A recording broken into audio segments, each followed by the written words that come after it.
My people, what is happening right now in many parts of the Northwest is something that deserves real attention. And as you are listening, please don't forget to like this video and subscribe, because it helps this channel grow and it helps more people hear the truth in a clean and respectful way. This new operation that made bandits lose control of 15 villages is one of the strongest coordinated movements we have seen in months.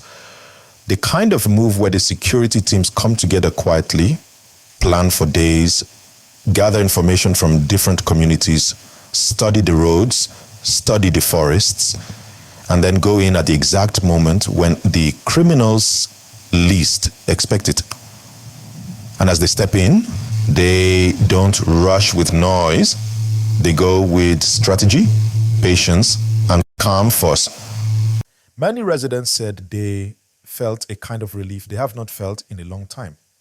The kind that makes you breathe out slowly because you realize the danger that sat on your neck for months is finally being pushed away. And please, before I continue, remember to like this video and subscribe if you are enjoying the gist and want more updates like this. Now, when we talk about 15 villages, we are not talking about small empty places. These are real communities with parents, farmers, children, traders, elderly people. Many of them stopped farming because the threats became too much. Some left their homes. Some stayed but lived every day with worry. So when this new operation entered those areas, many people said it felt like daytime returning after a very long night. The security officers moved in stages. First, they blocked the common exit routes used by the bandits. Then they moved straight to the main hideouts, the forest corners, and the small camps these criminals created for themselves. It wasn't just soldiers alone. It was a mix of special units, police support, and even community guards helping with local knowledge, showing safe paths, and warning about dangerous spots. This teamwork is one reason the operation passed smoothly. Once in a while, the communities themselves provide information that becomes the real turning point in operations like this. So when you hear that 15 villages were reclaimed, it means the cooperation between the people and the security teams worked very well. And as I'm giving you this update, don't forget again, like this video, subscribe, and share it so that everyone can get this gist and understand what is happening in real time. Now, the moment the security teams finished clearing the areas, the next thing they focused on was making the residents feel safe to return to normal life. And you know, in situations like this, the people worry, will the criminals come back? Will the place remain safe? Will they be able to farm next season? These are normal questions.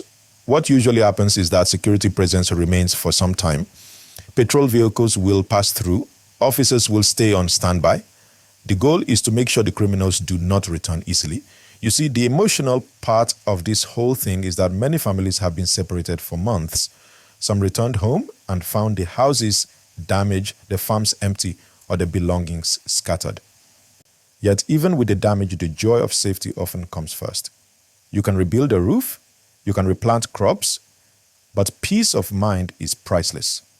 And this operation gave many people a fresh start. Now, before I continue, if you are still with me and enjoying this story, please like this video and subscribe. It helps me continue bringing you calm, clear, and reliable updates every day. Now, let's talk about the wider effect. When criminals lose control of 15 villages at once, it shakes their network. It affects their ability to move, their ability to plan, their ability to intimidate. It sends a strong message that the communities they once used as safe spaces are no longer available to them. It also breaks their communication lines. Many times when they lose large areas like these, the group begins to scatter in small numbers. And scattered criminals don't have power the way large groups do. Once scattered, they often start making mistakes. And when they make mistakes, that is when security teams catch them faster. A lot of residents said this operation gave them hope again.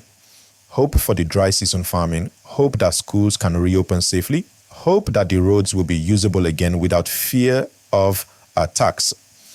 In many places, market days stopped because people were scared to travel. But with security teams staying in the reclaimed areas, market activities begin to return slowly. which is a big victory for the economy of local communities. And please, as I continue, don't forget to like this video and subscribe. Let this gist reach more people. The interesting thing about these operations is that they don't just happen suddenly. Before anything like this happens, intelligence officers spent days studying who comes in and out of the communities, what time the criminals gather, which direction they move when they escape, and which nearby forests they use. So when the operation finally begins, it comes with accuracy. That accuracy is what allowed them to reclaim 15 villages at once. In many cases like this, the government also begins planning to send relief materials, things like food, water, and basic supplies, because some families return home with almost nothing. Women who fled during attacks are returning with their children and trying to start life again. Some men who ran into bush paths when their villages were attacked are returning with deep relief on their faces. These are real life stories happening right now. And again, if you're watching and you've not yet liked this video, please kindly do it now. And if you are not subscribed, please subscribe. Another important thing to understand is that reclaiming villages is not the final victory. It is the beginning of a larger plan. After reclaiming an area, the security teams must now maintain presence, continue patrols, and work with traditional leaders so that the place remains organized and peaceful. Usually, local farmers start returning first, then traders, then schools begin to reopen. The full recovery process may take weeks or months, but everything starts from that first successful operation. Then you also have the psychological impact. People who have lived in fear for months need time to feel normal again. Children who hid in houses during attacks now need safe spaces to play. Women need safe market roads. Men need safe farms. These are the small human things that truly matter. I want you to also imagine the joy of seeing security patrols passing through roads that were once abandoned. That alone gives courage to families. It tells them the government has not forgotten them. And before I continue, please like this video and subscribe so we can keep this community growing strong. This operation also makes other communities feel that progress is possible. When they see 15 villages reclaimed, other villages that are still struggling begin to feel encouraged that their own help will come.